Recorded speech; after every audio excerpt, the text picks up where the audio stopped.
No mês de maio nós falamos de amor e começamos grande. Começamos não julgando, com o amor de Jesus por Judas. Depois a gente viu Judas na lei, no livre-arbítrio, na lei de causa e efeito. E depois que ele teve toda a recuperação dele, Jesus ainda manda a mãe buscá-lo, não é verdade? Falamos da nossa Mãe Santíssima Maria de Nazaré. Trouxemos o amor como potência da alma, né? Tudo que tem amor melhora.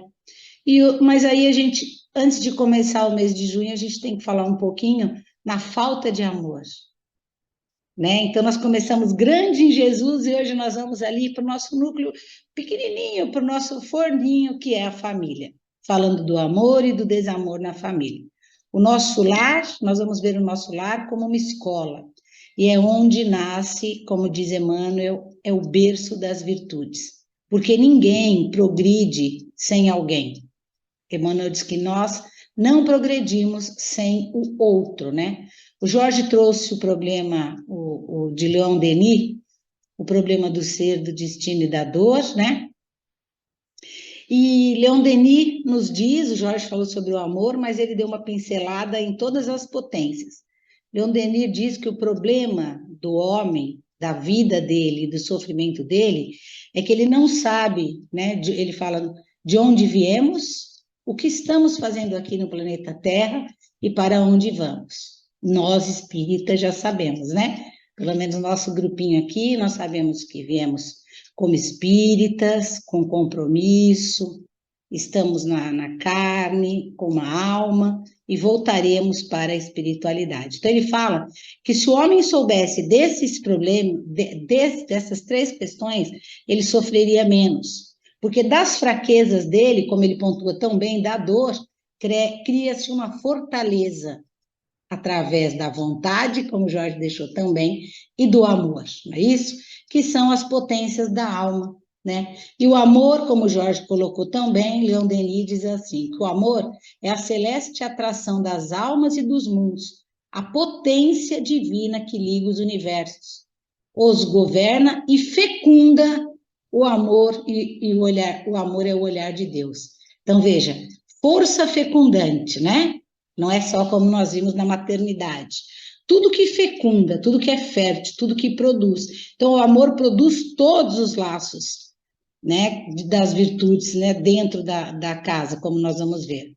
E ele diz: o amor é o sentimento superior em que se fundem e se harmonizam todas as qualidades do coração. O amor é o coroamento das virtudes humanas. Então, se nós vamos falar que o lar é o berço das virtudes, é ali que a gente começa a cativar. Então, ele é o coroamento das virtudes humanas, é o coroamento da doçura, da caridade e da bondade. O amor é a manifestação na alma de uma força que nos eleva acima da matéria, até as alturas divinas, unindo todos os seres e despertando em nós felicidades íntimas que se afastam extraordinariamente de todas as volúpias terrestres. Então, o problema do ser, do destino e da dor está aí, né? Nós precisamos investir na potência do amor, que foi o que Jorge nos trouxe. E quando a gente não investe na potência do amor, a gente cai no desamor. E o desamor vai nos levar a cair em tentação. Quando eu não tenho amor pelo outro, eu vou ser egoísta, eu vou ser orgulhoso, eu vou cair nas tentações, que vai ser o nosso tema do mês de junho, as tentações. Mas para a gente buscar melhor esse lar como berço das virtudes, a gente precisa voltar um pouquinho nos bastidores da reencarnação. Porque o lar e os laços de formação da família dependem muito desses dois, desse paralelo de amor e desamor, né? E nós precisamos entender melhor, né, por que a família é este berço das virtudes. Eu contei para vocês a história de Segismundo. Ele vai estar reencarnando, né? Está no livro Missionários da Luz. Vocês lembram bem que ele caiu em duas tentações. Nós vamos trabalhar essas. O Jorge vai trazer essas duas tentações para a gente. Ele caiu, Segismundo, em uma vida anterior, tirou a vida, né, num duelo do Avelino, para ficar com a sua esposa, Raquel. Então, nessa encarnação, eles entraram em acordo, várias encarnações, a lei de causa e efeito não perdoa, várias encarnações, até que hoje ele está numa situação tranquila, mas ele ainda sente que deve alguma coisa para Avelina e Raquel. Então, ele quer reencarnar como filho, vejam. Outra hora, inimigos, e agora na família. Que pai que não se debruça de amores por uma criança pequena e tão sensível, não é verdade?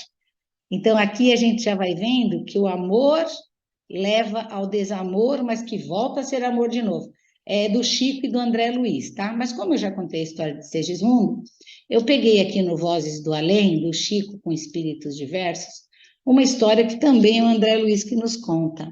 Tá? Geralmente essas histórias de reencarnação, né? Então, Vozes do Além é o capítulo 13, que está lá, Resgate. Era numa noite, então a psicofonia é que André Luiz traz falando, né? Psicografia escrita, psicofonia pela fala. Então, no dia 8 de setembro de 1955, olha lá, recolhemos a mensagem de P. Brandão, um amigo desencarnado. Então, eles estavam lá no Centro Meimei, Fraternidade Meimei, e receberam esse amigo pela voz do Chico. E o tema da noite, na abertura, foi: concilia-te depressa com teu adversário enquanto estás a caminho com ele. Então, se acerte com os seus adversários, com os seus inimigos, enquanto você ainda está vivendo com ele em vida, né? Porque senão, olha lá o que aconteceu com Sigismundo. E agora, esse irmão P. Brandão, ele traz a história dele. Eu quis trazer uma história nova. Então, início do século, como ele reporta, ele era um moço que gostava de viver na luxúria, e para isso ele precisava de dinheiro, então ele envolvia as moças, os bons partidos da época, e essa moça pretendente do P. Brandão, ela tem um pai muito rico, viúvo e bem idoso. Ele corteja a moça, eles se casam, né? E ele, por um tempo, por um bom tempo, até o pai morrer, eles vivem juntos, mas depois ele, no meio dos papeladas, no falecimento do pai, no desencarne do pai, ele faz com que essa moça assine os documentos que passa todos os bens para ele. Nisso ele pega todo o dinheiro, a fortuna e vai para a Europa. E vive na Europa muito bem por uns 5 anos, até que ele vem a ficar doente de tuberculose. Acabou todos os recursos, e ele muito doente, não tinha quem cuidasse, ele pensou em quem? Na esposa, e volta para o Brasil. Chegando no Brasil, procurando a esposa, não encontra, e fica sabendo que ela, sem dinheiro, sem recursos, perdeu até a casa por conta dele, né?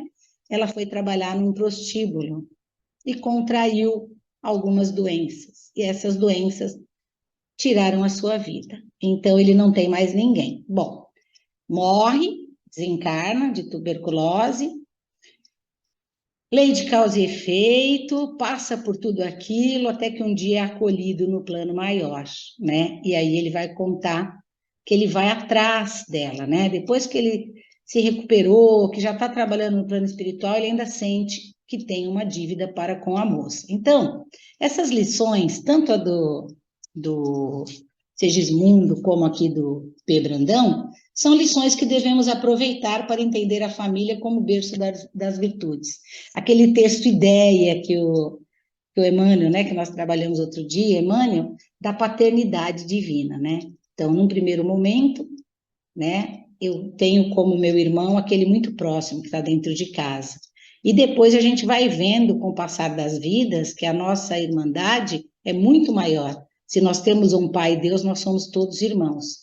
E é nesse entendimento que ele percebe o quanto que ele fez mal para esta irmã e quer buscá-la. Só que ela está nas zonas inferiores. Ela agrediu o corpo dela com muitas doenças e ela está lá. E nem condições ela teria, tá? Mesmo com todo o envolvimento que ele estava fazendo, ser socorrida ali. E nós sabemos que quando os espíritos não têm essa possibilidade, a espiritualidade, a paternidade divina ajuda a moça. Então ele pediu uma oportunidade para que ela nascesse junto dele. e tem lá uns parágrafos. Renasceremos juntos no berço carnal, amparados por um coração materno que já se dispôs a recolher-nos. Seremos irmãos gêmeos, filhos de um parto duplo. Ser-lhe-ei o guardião, o tutor e o amigo. Então, ela virá nesta vida doente, pelas doenças que ela deixou o corpo adquirir com o sexo, e desencarnará cedo. Mas ele pede para ser gêmeo dela, nascer junto com ela. E ele tem outra, eu só peguei algumas frases. Entretanto, não lhe sou devedor de simples patrimônio moral, mas perante as leis divinas devo-lhe ainda dinheiro terrestre em moeda brasileira. Compete-me retribuir-lhe a importância que lhe pertencia, acrescida de juros de mora, que pagarei vintém por vintém, até que nos desvencilhamos do cárcere de nossos débitos, recuperando, enfim, a oportunidade de progredir, que Formosa nos sorria no alvorecer deste século. Então, ele se prontifica a vir junto com ela, numa pobreza onde eles vão junto batalhar muito. Aquela irmãzinha doente, quando eu li a história até pensei, às vezes a gente tem aquele vizinho, né, eles são tão bons, e ali naquele sufoco, né, que nem no caso deles, aí a irmãzinha doente, ele trabalhando pela irmã, perdem a mãe, e eles ficam ali, né, e a gente pensa assim, meu Deus, por que aquele vizinho tão bonzinho sofre tanto e o outro que é orgulhoso, vaidoso não sofre? Porque a gente não tem a ideia dessas histórias, né? Como T. Brandão está nos contando. Então, ele diz que ninguém avança sem saldar suas dívidas. Inclusive, nesse relato, ele coloca a dívida financeira, que ele vai ser irmão dela, ela vai ser uma pessoa doente, e cada vintém da vida dele vai ser para a cura desta que foi sua esposa na outra encarnação. E o nome do texto, então, é Resgate. Vejam. O amor esteve entre os dois, né? Principalmente ela, um amor muito forte, que causou um desamor. É uma falta de amor, né? E que, novamente, pela justiça de Deus, tem que virar amor. Então, quando Jorge diz que a gente precisa potencializar o amor nas nossas vidas, é porque tudo que cai no desamor, no eu preferir a mim, né? Ele quis o dinheiro para resolver a situação dele, não pensou em deixar nada para a moça, né? Então, é aí que a gente vê que a família vai acolher esses irmãos como berço de algumas virtudes que eles deixaram a desejar. Ele diz assim: semear irmã torturada e querida. Então, ela vai vir, né, com todas as dificuldades dela, por quem devo adiar a concretização de qualquer esperança no que se refira à minha aventura pessoal. Então, ele virá por ela e para ela, com todos os recursos financeiros, como ele falou, ele trará uma vida para a irmã, né? Passar por todo essa recuperação do corpo físico que ela mesma degenerou. Então, quando começou a palestra, antes de André Luiz apresentar o irmão T. Brandão, nós vimos que o grupo estava falando do concilia-te depressa com o teu adversário enquanto estás a caminho dele. Eu gostei dessa história porque ele voltou para pedir perdão, só que a pessoa já tinha ido embora. Para a gente ver que a gente não tem que deixar nada para amanhã, que a gente tem que amarrar os nossos pingos de amor para hoje, e nós vamos ver isso na palestra. E ele diz assim, numa das frases dele: quem puder compreender, compreenda, porque o tempo funciona para todos nós dentro dos mesmos princípios. Então, para ele, para o Segismundo, para ele, para Marta, para vocês, os princípios da lei de Deus são os mesmos. Eles tinham a riqueza, mas se perderam, né? Ela também, porque a gente fala, coitada, era uma moça rica, do nada ficou sem nada, mas o que Deus nos ensina? Qual é a justiça de Deus? Não é a paciência, a resignação e a coragem para passar por aquilo? A história dela é outra, né? Não nos comporta nem julgar, nem criticar, porque a história aí é do P. Brandão. Então, eles tinham a riqueza, mas perderam, criaram a necessidade desse reajuste entre eles. Então, o que é esse reencontro de almas dentro de um lar? Porque o nosso tema é o lar, né? Como escola das almas. É a misericórdia de Deus. Vocês viram, tanto no caso do Segismundo, ele tirou a vida, né? E agora ele vai acolhê-lo como filho, o Avelino. Tanto aqui na história do P. Brandão, com a esposa dele. É a misericórdia de Deus, é a lei de justiça, de amor e caridade. Concilia-te depressa com teu adversário. Então, quando a gente tem aquele parente difícil, eu vou falar daqui a pouco, a gente tem que se conciliar, tem que entender, porque ali está alguma coisa para a gente se ajustar, para aprender a amar e para fazer a caridade. Então, nessas duas histórias, a gente vê também a lei de sociedade. A lei de sociedade é a relação entre as pessoas, e o lar vai ser um lugar de muitas relações. E também a gente vê aí a lei de progresso, né? Porque olha quanto ele não evoluiu para buscar essa irmã e hoje estarem juntos, dois novamente evoluindo. Então, a misericórdia divina é a bênção da reencarnação, a bênção do esquecimento dos fatos, a gente nasce sem lembrar dessa história triste, né? Nem o Avelino lembrar que Segismundo tirou sua vida, Deus é perfeito, e esse trabalho no lar para a nossa progressão. Então, quando a gente vê essas histórias de lar e de família, a gente começa a entender por que essas dificuldades e afinidades que nós temos que trabalhar dentro de casa. Tudo vai ser aprendizado e evolução, né? E amor, como eu coloquei aí. Então, eu coloquei aqui que os espíritos missionários, essa semana nós comentamos que esses irmãos maravilhosos, né, eles vieram no passado e ainda vêm até nós para nos ensinar esses princípios. Quais são os princípios da doutrina espírita? A existência de Deus, sabemos da sobrevivência do nosso espírito, viemos como espírito, estamos na carne como alma, voltaremos a ser espíritos, a reencarnação. Sabemos que existem vários mundos, estamos no mundo de provas e expiações, mas tem outros melhores, e graças à comunicabilidade dos espíritos, nós temos todo esse aprendizado. Diante dos princípios, nós temos todas as leis, né, para a gente estudar. Eu separei aqui a lei de amor e caridade e justiça, que a gente vem falando, mas essa deles estarem, de nós aprendermos juntos, é a lei de sociedade, e a lei do progresso, que vai lá nas três, tá bom? Então, eu separei só três aí, mas nós temos a lei de adoração, de trabalho, de liberdade, de igualdade, reprodução, conservação, destruição. Todas as leis de Deus resumem-se em amor, em amor. O que ama o seu próximo não lhe faz mal nenhum, não lhe mata, não lhe tira o dinheiro, não lhe trata com a esposa com adultério, pois o amor é o cumprimento total da lei de Deus. E aí, a gente vê que dentro desses princípios e das leis de Deus, nós temos, vamos dizer assim, os princípios secundários, que é o quê? O nosso livre-arbítrio, para escolher esse caminho ou não, a lei de causa e efeito, eu fiz, eu plantei, eu vou colher, e dentro da minha escolha, e do que eu plantei, eu vou colher, vem a lei do progresso. É nessas escolhas e pagando esses meus erros, como Segismundo, que tirou a vida, como o nosso colega P. Brandão, que roubou a moça, que são umas tentações, né? O dinheiro é uma tentação, a gente vai falar disso esse mês, né? O adultério é uma tentação, a riqueza é uma tentação.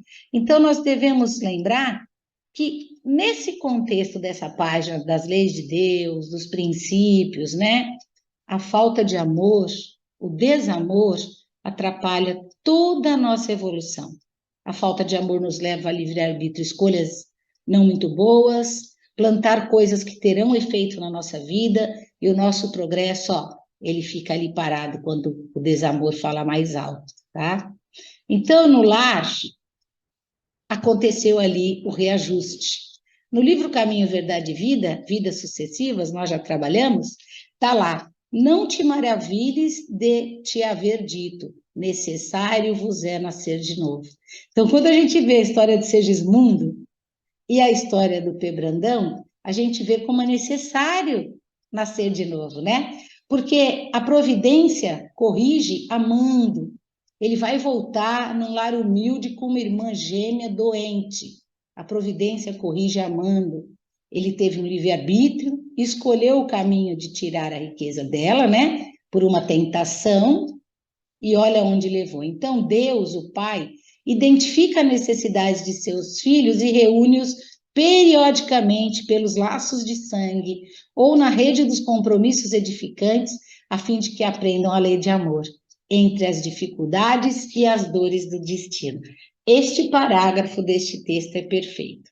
Seremos reunidos por laços de sangue com compromissos edificantes. Então, o pai difícil, a mãe doente, o irmão desajustado, não está dentro do nosso lar por acaso, né? Kardec, no livro O Céu e o Inferno, no capítulo 8, que ele vai falar do céu, ele fala que o progresso intelectual que é necessário, que a encarnação ela é necessária duplamente para o nosso progresso intelectual, trabalho e as lutas do dia a dia, e para o nosso progresso moral, né? Se desenvolve pela necessidade recíproca entre os seres. Então é aquilo, ninguém cresce, como eu falei lá, sem alguém. Ninguém evolui sem um outro alguém, né? Onde cada espírito está em um nível evolutivo. Então, a gente já começa aí, né? Por que eu não consigo mudar aquele meu irmão difícil? Porque ele está no nível de aprendizado dele. Você já está aqui estudando a doutrina, entendendo, né? Então, não dá para mudar o outro. E nesses dois progressos, intelectual e moral, há uma necessidade recíproca de relação. Eu preciso estar com o outro, rumo à nossa evolução. Todas as relações entram na lei de sociedade. Então, Kardec diz aí no livro, eu achei muito interessante, que vai ser na convivência dos círculos mais estreitos, quer dizer, na família, que teremos o verdadeiro elemento do ponto em que estamos na caminhada do planeta. Então, se hoje você se coloca dentro de uma família com compreensão, solidariedade, amor entre os irmãos, você já sabe em que caminho você está trilhando. É isso que ele quer dizer, né? Neste contexto é que avaliaremos nossa evolução. Então, hoje, já dá para a gente tirar uma conclusão da nossa evolução. Eu não estou brigada com irmão nenhum, eu tenho os pais com muito carinho, os filhos já não me dão tanto trabalho, e se dão, né? Nós sabemos como prosseguir. Nós sabemos que devemos rezar a Deus, pedindo paciência, pedindo que Ele nos dê a paciência necessária, a resignação e a coragem de enfrentar aquele problema. Porque se a minha escolha não for essa, eu estou plantando o desamor, e aí eu posso escolher depois. No nosso lar, dentro da nossa casa, todas as leis morais vão estar presentes ali na convivência, todas aquelas leis que nós falamos, para a edificação dessas virtudes que nós estamos conversando hoje, tá? Vai ser na convivência que a nossa alma terá como desenvolver as virtudes. A gente não falou que o lar é o berço das virtudes? Então, dentro da convivência, nós vamos aprender a lidar com os diferentes, a conviver com pessoas diferentes, a lidar com expectativas frustradas. Eu queria tanto que o meu filho fizesse tal coisa, e não é bem assim, né? Essa situação da homossexualidade, né? Quantas brigas dentro da família por isso. Então, a frustração vai estar lá.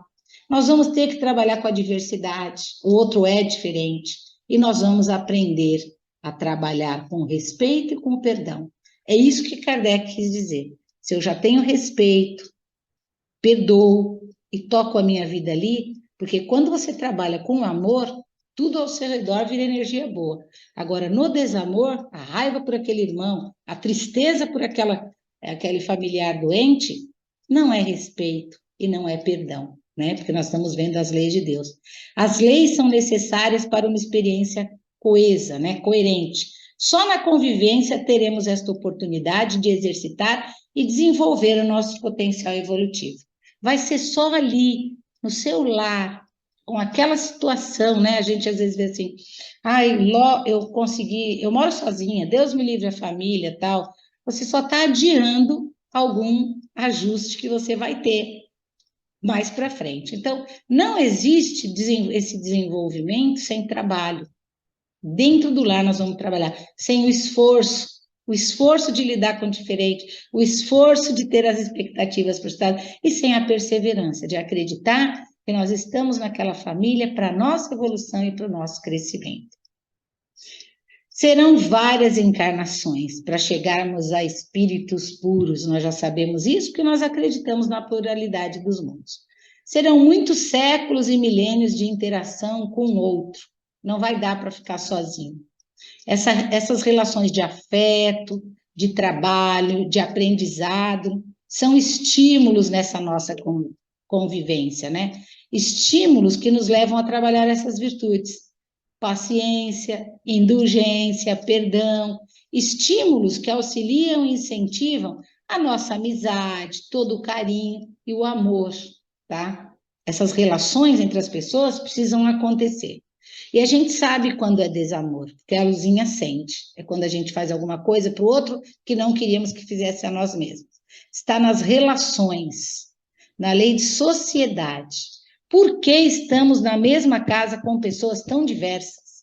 Por quê, né? Jesus, no Evangelho, faz uma síntese maravilhosa destas leis aplicadas na prática. Se você for ler o Evangelho inteirinho, tudo lá é um modelo perfeito de como conviver bem dentro de casa. Então, tudo que constitui o homem de bem ou o homem perverso tem por alvo suas relações com seus semelhantes, tá? Entendeu? Entenderam? Tanto o homem de bem como de mal, ele vai estar em relação com o outro. Ele vai se relacionar com outros.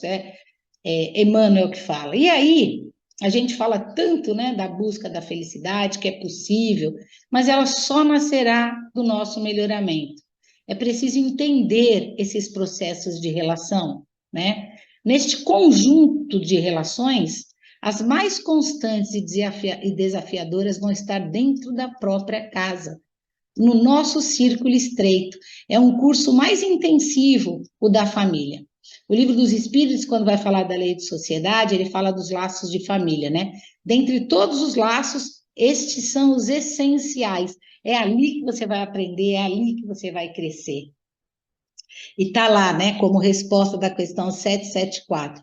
Há no homem alguma coisa mais além das necessidades físicas. Há necessidade de progredir. Os laços sociais são necessários ao progresso. E os laços de família mais apertado tornam os primeiros. É na família que vai apertar, mas ainda o lacinho lá social. Eis porque os segundos constituem uma lei da natureza. Quis Deus que, por essa forma, os homens aprendessem a amar-se como irmãos. Se Deus quer, este aí é o pingo para a busca dessa felicidade, que a gente às vezes acha que está nas tentações da riqueza, do bom cargo, do dinheiro, né? E não, está ali, nos pequenos detalhes do amor, que muitas vezes a gente trata como desamor, quando não fazemos ao outro o que queremos. E nós trabalhamos numa palestra de família, esse SOS Família do Divaldo com a Joana de Ângeles, né? E tem um texto lá dentro do lar que fala das famílias problemas. Eu peguei uma partezinha. Acende a claridade do evangelho no lar e ama a tua família problema, exercitando humildade e resignação. Não renasceste ali por circunstância casual. Por isso que eu quis contar a historinha do P. Brandão, né? E do Segismundo. Não, eles vão nascer gêmeos e ele não vai estar ali por acaso com aquela irmã adoentada, que vai exigir muito dele.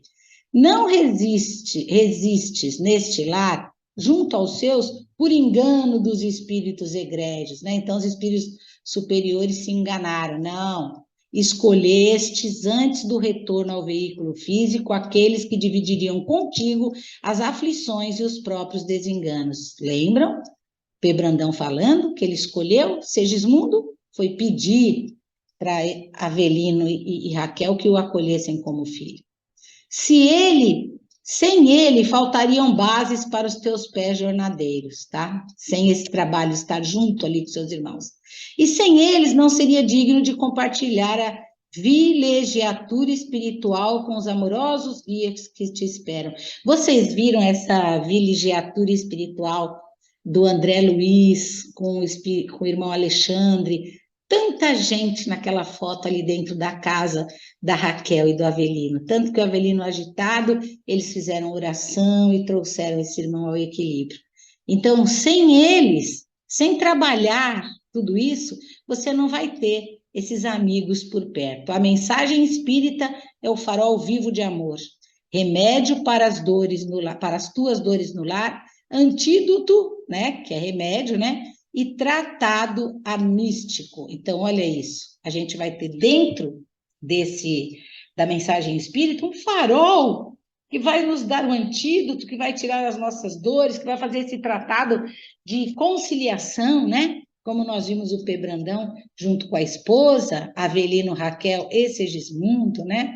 Então, dentro do lar são muitas lições, né, para refletirmos dentro do lar, como mostra o texto aí, Joana de Ângeles, tá? Uma das primeiras lições é que nós escolhemos, antes do retorno à vida, o nosso lar. Escolhemos onde queremos nascer. Escolhemos aqueles que irão dividir conosco as aflições do lar. Ele pediu para voltar como filho do homem que ele matou. Ele pediu para voltar como irmão gêmeo da moça que ele levou, né, ao suicídio involuntário. Ela foi parar numa casa de prostíbulo.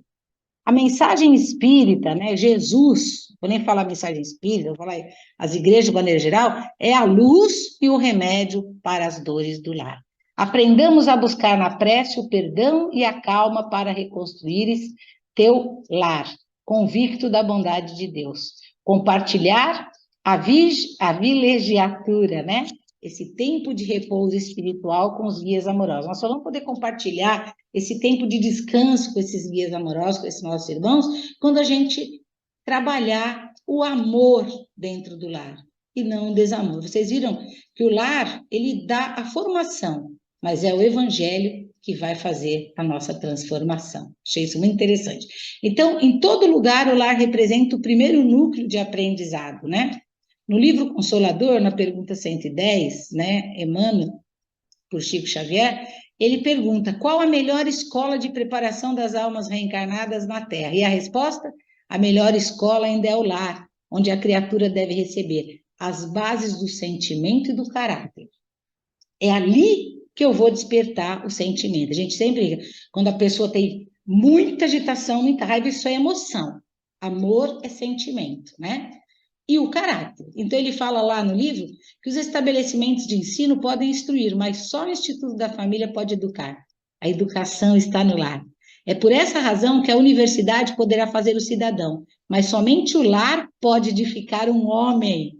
Na sua grandiosa tarefa de cristianização, esta é a profunda finalidade do Espiritismo evangélico, no sentido de iluminar a consciência da criatura, a fim de que o lar se refaça e novo ciclo de progresso espiritual se traduza entre os homens em lares cristãos para a nova era da humanidade. É dentro do lar que a gente ensina o amor, é dentro do lar que a gente ensina o respeito, né? As virtudes e os sentimentos, isso forma o caráter da criança. E aí, nessa questão, Emmanuel ainda alerta sobre a responsabilidade dos pais, né? Os pais são responsáveis pelos primeiros alicerces que tangem o caráter e o sentimento. Quem quiser ler mais, Deus vai perguntar para a gente um dia: que fizeste do teu filho confiado a vossa graça, né? Então, a paternidade, os filhos que estão dentro do nosso lar são uma provação para a gente, né? Porque a gente tem que entender o que é esse amor maternal e filial que está lá nas questões 890 a 892. E aí, eu lembrei também que Jesus no Lar, no livro Jesus no Lar, de Néio Lúcio, né? Tem lá a história que a sogra, né, Simão Pedro, pergunta para Jesus. Você lembra que Jesus fala, ele está no capítulo A Escola das Almas. Jesus diz que o lar é a escola das almas, né? Esse livro é bastante interessante porque ele fala muito do lar e da família. Mas eu trouxe uma historinha que eu já contei. A mulher, a sogra de Simão Pedro, chega para Jesus e diz: Senhor, afinal de contas, que vem a ser a nossa vida no lar? E Jesus diz: iniciamos a tarefa entre flores para encontrarmos depois pesada colheita de espinhos. No começo é a promessa de paz e compreensão. Entretanto, logo após surgem pedras e dissabores. Então, é ela que pergunta o que é o lar, né? Começamos, então, entre flores, não é assim? O namoro, o noivado, e depois, né? No começo, essa promessa de paz, de tudo vai dar certo, e depois aparecem os dissabores, porque o lar é a escola das almas. E o que a gente vai fazer numa escola? Aprender, não é verdade? Aí Jesus diz: Então, continua o texto. Reparando que a senhora Galileia se sensibilizara até as lágrimas, deu-se pressa Jesus em responder. Quem perguntou, que começa com alegrias, depois termina em tristeza, foi ela, né? Jesus vai responder agora. O lar é a escola das almas, o templo onde a sabedoria divina nos habilita pouco a pouco ao grande entendimento da humanidade. Então, veja, hoje na doutrina nós já sabemos que o meu irmão de sangue é irmão, mas que vocês também são meus irmãos, porque pela paternidade divina nós somos todos irmãos. E sorrindo perguntou: que fazes inicialmente as lentilhas antes de servi-las à refeição? A interpelada respondeu, titubeante: ah, naturalmente, senhor, cabe-me levá-las ao fogo para que se façam suficientemente cozidas. Depois devo temperá-las, tornando-as agradáveis ao sabor. Aí Jesus diz: pretendias também, porventura, servir o pão cru à mesa? De modo algum, tornou a velha humilde.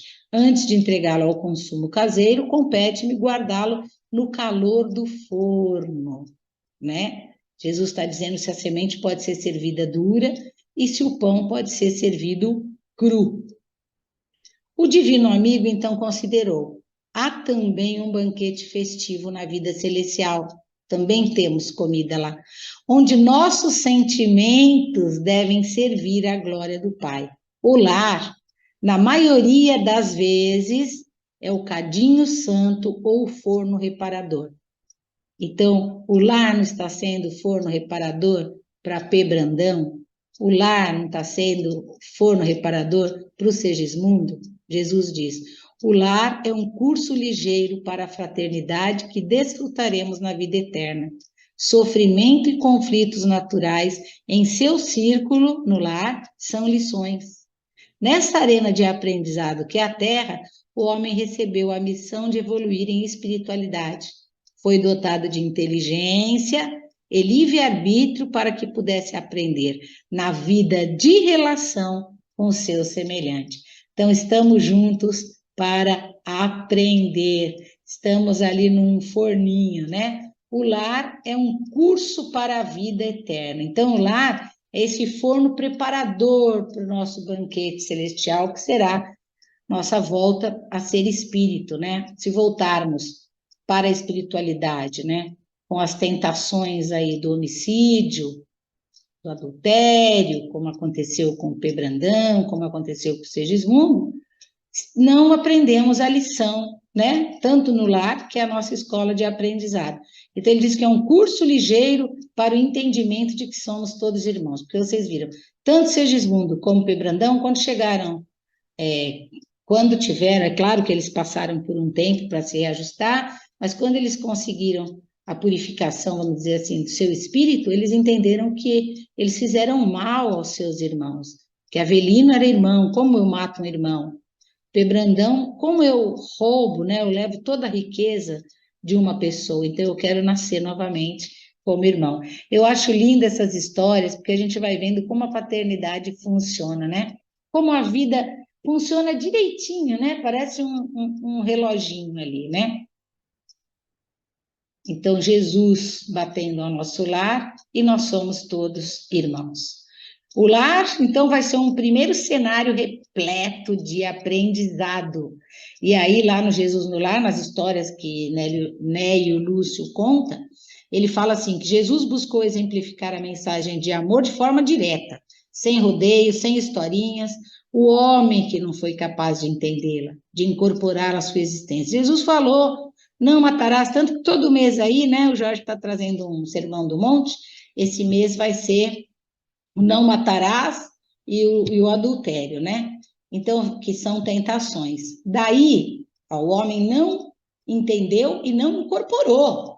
Porque, veja, ele matou o marido da outra para ficar com a mulher, né? O outro roubou, levou todo o dinheiro da esposa e a deixou na miséria, né? Daí, os conflitos. O homem não entendeu, não incorporou, os desentendimentos, a luta por interesses particulares. Olha o que o P. Brandão fez. Muitos são os cenários nos quais o homem gravite e deve tirar lições necessárias para a sua evolução espiritual, na família, na sociedade, no trabalho e na religião. Porém, é importante ressaltar que no cenário doméstico, que é a família, este é o mais repleto de experiências e constitui-se na primeira oficina de burilamento, quer dizer, de trabalho cuidadoso para a nossa melhora espiritual. Por isso lá é o berço das virtudes, tá? E aí uma outra partezinha de Jesus no lar. Na família, encontramos os afetos e os desafetos de outras eras. Então vai estar lá junto com a Avelina e com a Raquel, o Segismundo, que foi amante dela, vai ter um amor por essa mãe e a gente não sabe o que ele vai ter por esse pai, porque os sentimentos estão na gente, nosso caráter está, mas os sentimentos estão, né? Na família encontramos afetos e desafetos de outras eras, de outras experiências, que assim como nós, necessitam vencer a si próprios e aprender a conviver com irmandade, com amor. Então, vindo como filho, eles vão se entender, né? Quem não ama um filho? Deus nos concede a misericórdia do esquecimento do passado para que consigamos manter relações equilibradas com o mundo em seus diferentes cenários. Se assim não fosse, tornar-se-ia muito difícil refazer os caminhos, retomar experiências passadas, equilibrar o que foi desequilibrado. A esposa do Pebrandão, ela vai ter todo esse equilíbrio aí na família, embora, como ele diz na história, ela vai desencarnar na mocidade, né, na adolescência. Então, para que isso?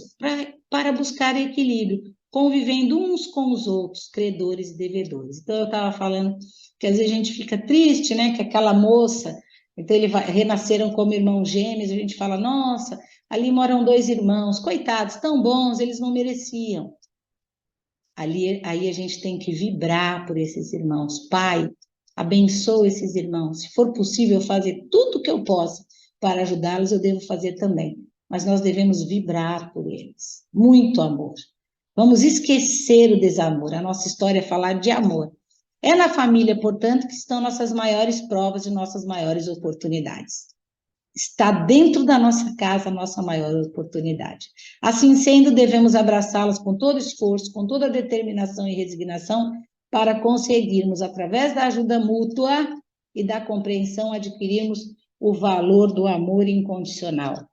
Porque as famílias estão com muito desamor, né? Muito desestruturadas.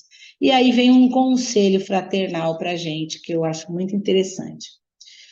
Como já vivemos muitas vezes a prova da matéria, já tivemos relações com muitos irmãos, muitos pais, muitas mães, muitos filhos, já fomos tudo isso, né? Portanto, podemos concluir que a nossa parentela espiritual é imensa, ultrapassando os limites da nossa percepção. Já fomos tudo, já fomos pai, já fomos filho, já fomos tudo. Poderíamos até dizer que o mundo em si é uma grande família, embora ainda não se comporte como tal. Alguns de nós percebem e aproveitam as oportunidades conseguidas e adiantam-se. Outros tornam-se rebeldes, renitentes e teimam em se manterem nas posições da incompreensão, da dureza de coração e não conseguem se desprenderem das algemas do desamor, né, gente? Que é o orgulho, o egoísmo, a intemperança, a cupidez e a ilusão material. O que Pebrandão tinha era ilusão material. O dinheiro acabou, não é verdade? Ninguém pode percorrer o caminho de ninguém. Eu não posso fazer o percurso daquele irmão que sofre tanto. Ninguém pode ser considerado responsável pelo insucesso do outro, uma vez que a todos compete viver suas próprias experiências. Aquele desânimo do nosso filho, aquele problema maior, a gente não pode viver por ele, a gente pode apoiá-lo. O livre-arbítrio induz a responsabilidade individual. Apesar de vivermos relações coletivas, interagindo uns com os outros, cada um vai escolher o que é melhor para si. A cada um será dado conforme o que tiver edificado. Assim, cara irmã, observa a tua conduta dentro da família. O que você está dando para ser edificado. Por mais singela que ela possa ser, sua família, procure desenvolver a paciência e a tolerância com seus companheiros de jornada familiar. Se você lida com um parente difícil, prova que lhe parece insuportável, percebe que ela é necessária e que por escolha ou por imperativo, ela lhe foi concedida para o desenvolvimento da sua luz espiritual. Às vezes a gente não sabe por que a dificuldade com aquele nosso irmão. e às vezes a gente não tem paciência. O conselho aí da espiritualidade é que a cada um será dado conforme for edificado. E o livro Pensamento e Vida tem um texto lá muito interessante, que é assim, sugestão. Nós não estudamos lá no comecinho do Sermão do Monte que ser o sal da terra, né, dar o tempero e a luz do mundo, né, seria ser modelo, vamos dizer assim, né? Eu pensei assim, coloquei assim, somos assim responsáveis pela nossa ligação com as forças construtivas do bem e com as forças perturbadoras do mal. Se nós queremos ser o sal da terra, nós somos responsáveis, né, por essa parceria do bem e do mal aí. Como ajudar um parente difícil? Como resolver o conflito no lar? Não será nunca impondo as nossas verdades, pois cada um está no seu estágio de entendimento. E no livro Sugestão, está dizendo assim, ó, cada atitude de nossa existência polariza forças naqueles que se nos afinizam com o nosso modo de ser. Afinam, desculpa. Impelindo-os à imitação consciente ou inconsciente. O que ele está querendo dizer aí? Que as nossas atitudes são modelo para os outros. Haverá uma imitação consciente ou inconsciente. Isso é importante ver a criancinha, né? Que a gente fala assim, toca o telefone, a gente fala, diz que eu não tô, né? Hoje nem temos mais telefone. E fala isso na frente da criança. E não quer que ela minta. Você está dizendo que você não está. Então, ao invés de falar no telefone, toca a campainha e você manda a criança dizer que você não está. Né? Você é um modelo. Então, lá está lá, né, André Luiz? Auxiliando ao trem, sugerimos o auxílio em nosso favor. Suportando com humildade as aflições da senda regenerativa, instilamos paciência e solidariedade para conosco e em todos aqueles que nos rodeiam. Ajudamos-nos. Desservindo, que seria prejudicando, desservimos-nos, nos prejudicamos. Por intermédio da sugestão espontânea, plantamos os reflexos da nossa individualidade, colhendo-lhes os efeitos nas individualidades alheias. Então, veja bem, nós temos a nossa individualidade, né? Eu sou organizada, prestativa, raivosa. Por sugestão, eu estou passando isso para o outro. Então, se eu ajudo, eu sou ajudada. Se eu prejudico, serei prejudicada. O que ele está falando aí de sugestão é que nós podemos, dentro da nossa casa, com aquele parente difícil, dar o exemplo, né? Então, se ali existe muita briga e muito grito e muita fala alto, eu falando baixo, será uma sugestão que partirá para o outro, que terá uma imitação, consciente ou inconsciente, porque eu estou sendo modelo. Então, como que eu posso ajudar esse parente difícil? Não é impondo nada, é por sugestão, né? E aqui ele fala que somos, assim, responsáveis pela nossa ligação com as forças construtivas do bem ou com as forças perturbadoras do mal. Se eu chego naquele clima exaurido, né, nervosa, agitada, eu não preciso nem falar nada, é uma atitude minha, mostrando, né, reflexo da minha individualidade. Agora, se eu tenho uma individualidade calma, com tudo que eu quero para dentro do lar, o meu coletivo dentro de casa vai colher isso também. Agora, é muito importante a gente parar para refletir. Como temos conduzido o amor na família? Como está isso, né? Lá em Jesus no Lar, ele diz que colhemos hoje o que semeamos no passado. Vocês viram que a história, as historinhas que nós trabalhamos, nós somos pecadores contumazes. E esse fato por si só já não nos autoriza a julgarmos quem quer que seja. Assim, se hoje nos sentimos ofendidos, devemos expandir nossos sentimentos e aprender a perdoar. Se hoje sofremos as consequências dos conflitos humanos e somos bafejados pela ingratidão daqueles que nos são caros, devemos agradecer esta experiência concedida e tirar dela a oportunidade de amparar e suportar as nossas dores com resignação. Somos pecadores, né? Hoje eu estou bonzinho, né?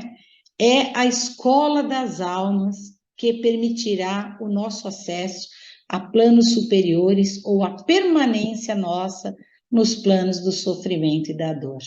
Nós é que escolhemos. E aí eu quis trazer que o Consolador diz, né, tem uma pergunta lá, os pais espíritas devem ministrar educação, né, doutrinária a seus filhos ou podem deixar fazê-los invocando as razões de que, em matéria de religião, apreciam mais a liberdade dos filhos, né? Muito interessante a gente ver que o período infantil é a primeira fase, a mais importante de todas as bases.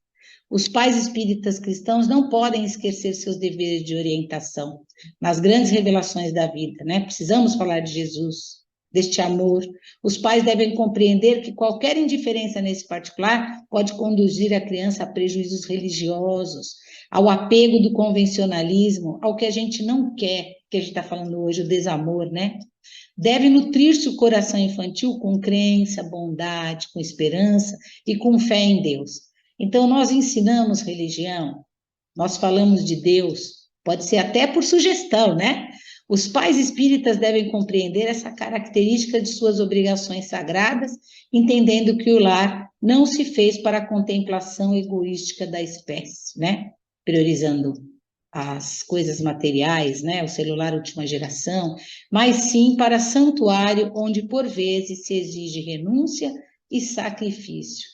Então, como espíritas, a gente pensa na evangelização infantil, a gente inclui a criança na nossa prece, na oração do lar, explica por quê, porque muitos pais, né, ignoram essas leis de Deus, valorizam muito, né, trazer para a criança as tentações do mundo, né, deixá-las muito livres para essa escolha.